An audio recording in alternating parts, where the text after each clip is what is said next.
स्वागत है आप सभी का प्रशासनिक गुरुकुल में। आज हम फिर लेकर हाजिर हैं अपनी गुरु सीरीज के सबसे ज्यादा संभावित प्रश्नों के साथ में, जो इस बार यूपीपीसीएस की प्रारंभिक परीक्षा जो 14 मई को होने वाली है उसमें आ सकते हैं। तो आइए देखते हैं क्या है हमारा आज का पहला प्रश्न।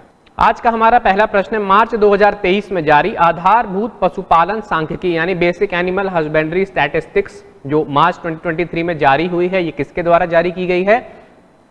ये भारत सरकार के मत्स्य पालन, पशुपालन और डेयरी मंत्रालय के पशुपालन और डेयरी विभाग के द्वारा जारी की गई है।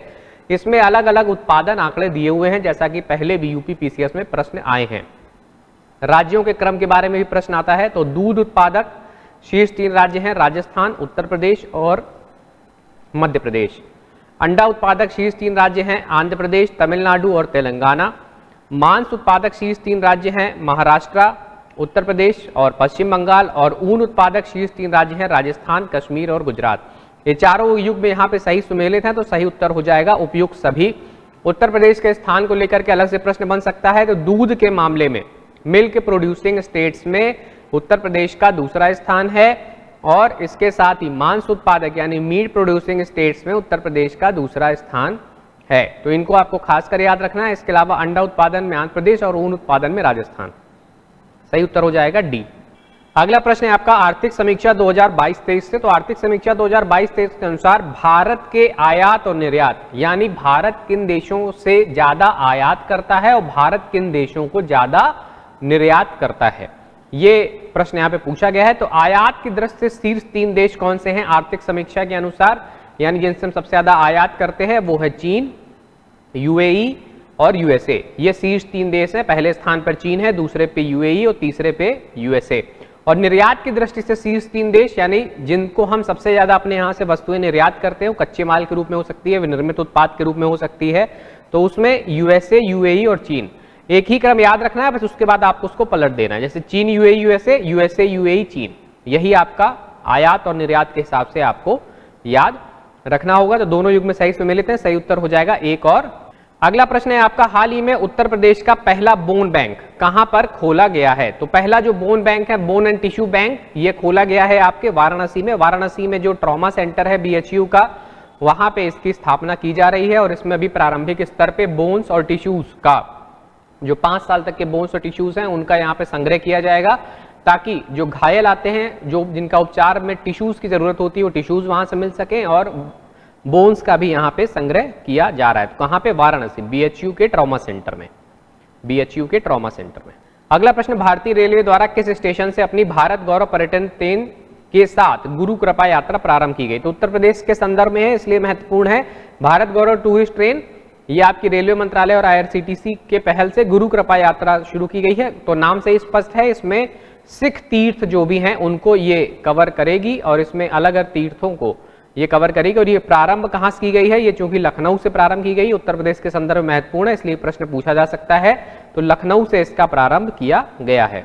अगला प्रश्न है, उत्तर प्रदेश के चर्चित ऑपरेशंस के संदर्भ में सही सुमेलित युग में चुनना है। तो उत्तर प्रदेश की पुलिस के द्वारा अलग अलग ऑपरेशंस चलाए गए थे, उसके बारे में यहाँ पे प्रश्न है। तो ऑपरेशन पाताल लोक, तो पाताल लोक जो है ये खतरनाक अपराधियों पर अंकुश लगाने के लिए, उनकी धरपकड़ के लिए, और इसमें कुछ एनकाउंटर्स भी हुए, उसके लिए ऑपरेशन पाताल लोक। और दूसरा ऑपरेशन मुस्कान, तो ये लखनऊ पुलिस के द्वारा चलाया गया था, जिसमें लापता बच्चे बच्चियों, लड़के लड़कियों की खोज के लिए ऑपरेशन ये चलाया गया था। तो दोनों महत्वपूर्ण है, पाताल लोक और मुस्कान, दोनों सही युग में सुमेलित है। सही उत्तर हो जाएगा 1 और 2।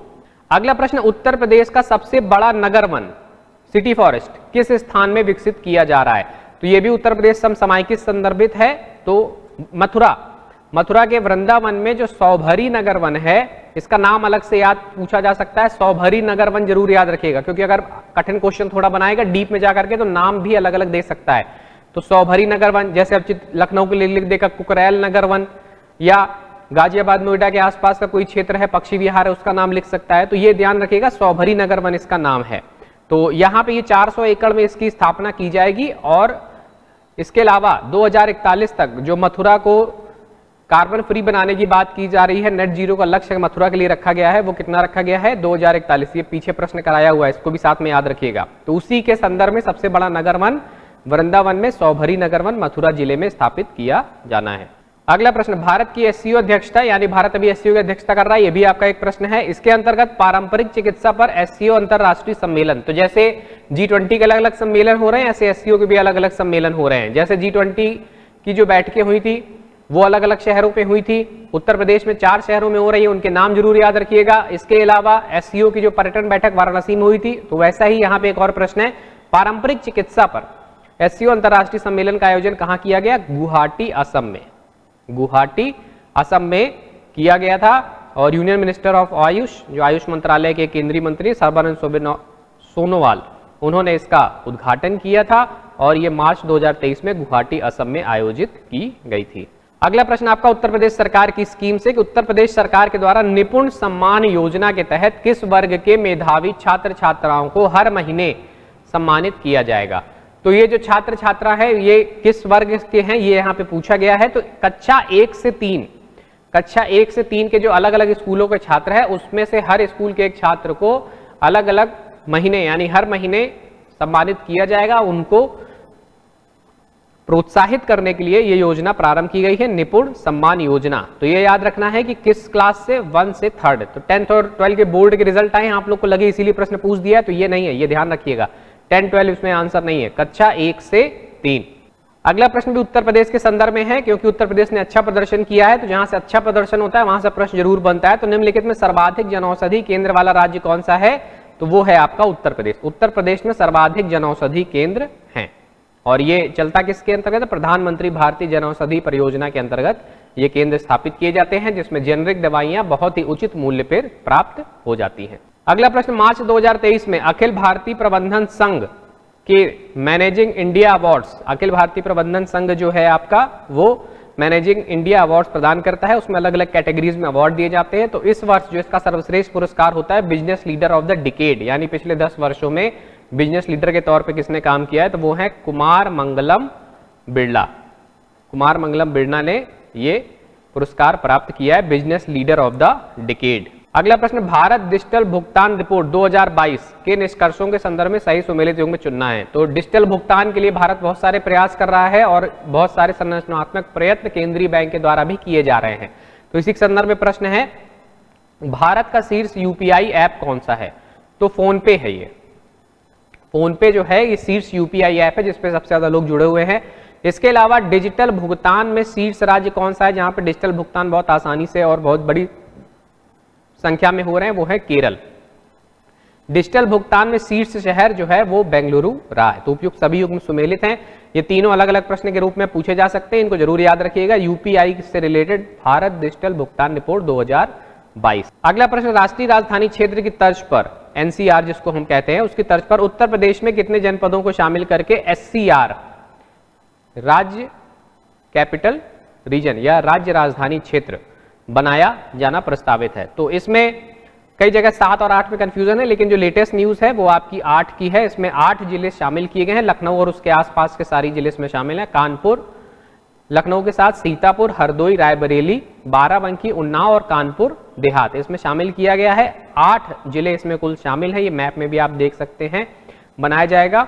और इसमें 3 crore expected population to be spread over 34,000 square kilometre, यानी इनका जो कुल एरिया आ रहा है वो 34,000 स्क्वायर किलोमीटर आ रहा है, और इनकी जो कुल जनसंख्या है इन जिलों की मिला के वो लगभग 3 करोड़ के आसपास है। तो राज्य राजधानी क्षेत्र बन रहा है, इसके जिलों की संख्या पूछी जा सकती है। कठिन प्रश्न होगा तो कौन कौन से जिले इसमें शामिल किए गए हैं ये भी आपको याद रखना है। तो लखनऊ के आसपास के सारे जिले इसमें शामिल किए गए हैं, जिससे लखनऊ की बॉर्डर लगती है। केवल एक जिला ऐसा है जिसकी बॉर्डर लखनऊ के साथ में सीधी टच नहीं करती है, वो है कानपुर देहात। तो इसको अलग से याद रखिएगा, ये अलग भी महत्वपूर्ण है कि पूछेगा कि एससीआर में ऐसा कौन सा जिला है जिसकी सीमा राजधानी लखनऊ से नहीं लगती है, तो वो होगा आपका कानपुर देहात। अगला प्रश्न, उत्तर प्रदेश के संदर्भ में उत्तर प्रदेश सरकार के द्वारा किस शहर में स्वास्थ्य एटीएम की स्थापना की गई है? तो 2021 से परियोजना चल रही थी। गोरखपुर में योगी आदित्यनाथ जी के द्वारा स्वास्थ्य एटीएम की स्थापना की गई है, जिसमें बहुत सारे इंस्टेंट हेल्थ रिपोर्ट, तुरंत आपको हेल्थ रिपोर्ट मिल जाती है, और बहुत सारे टेस्ट जैसे बोन मास टेस्ट, बॉडी का फैट, हाइड्रेशन कितना है, पल्स रेट कितनी है, आपकी हाइट कितनी है, आपका मसल मास कितना है, मांसपेशियों का कितना है, इसके अलावा आपका मेटाबॉलिक रेटिंग क्या है, बीपी आपका, डिस्टोलिक और सिस्टोलिक दोनों चीजें नापी जाती है, वेट आपका,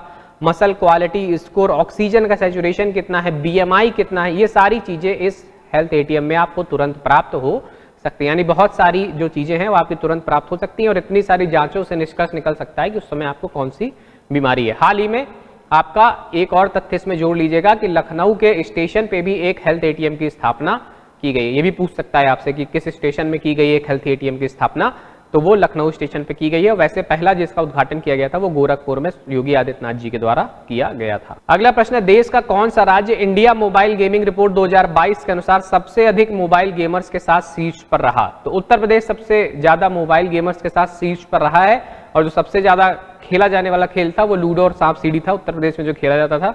और गेमर्स की संख्या अगर हम मिलियन में नापते हैं तो वर्ष 2022 में इनकी संख्या 507 मिलियन के आसपास रही और इस 507 में सबसे बड़ा हिस्सा जो है वो उत्तर प्रदेश का रहा है, पहले स्थान पर रहा उत्तर प्रदेश। ये प्रश्न आपसे बन सकता है। अंतिम प्रश्न आपका, उत्तर प्रदेश संस्कृत संस्थान के सर्वोच्च पुरस्कार विश्व भारती किसको दिया गया है? तो ये प्रोफेसर हरिदत्त शर्मा इलाहाबाद विश्वविद्यालय के संस्कृत विभाग के पूर्व एचओडी भी रहे हैं और इनको ये प्रोफेसर हरिदत्त शर्मा जी को ये पुरस्कार दिया गया है। किस यूनिवर्सिटी से संबंधित है? तो ये इलाहाबाद यूनिवर्सिटी से संबंधित है, पूर्व एचओडी संस्कृत डिपार्टमेंट के रहे हैं। और उत्तर प्रदेश संस्कृत संस्थान ये उत्तर प्रदेश का पुरस्कार है, विश्व भारती पहले पूछा भी गया है तो इस बार भी पूछा जा सकता है।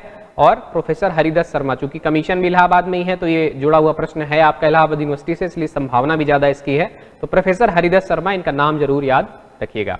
तो ये थी हमारी आज की 15 प्रश्नों की श्रृंखला। प्रश्न अच्छे लगे हो तो लाइक शेयर जरूर कर दीजिएगा अपने मित्रों के साथ में। चैनल को सब्सक्राइब कर लीजिए आगे की वीडियोस के लिए। आज की कक्षा में जुड़ने के लिए आप सभी का हार्दिक धन्यवाद और उत्तर प्रदेश की प्रारंभिक परीक्षा के लिए आप सभी को हृदय अंतर से हार्दिक शुभकामनाएं।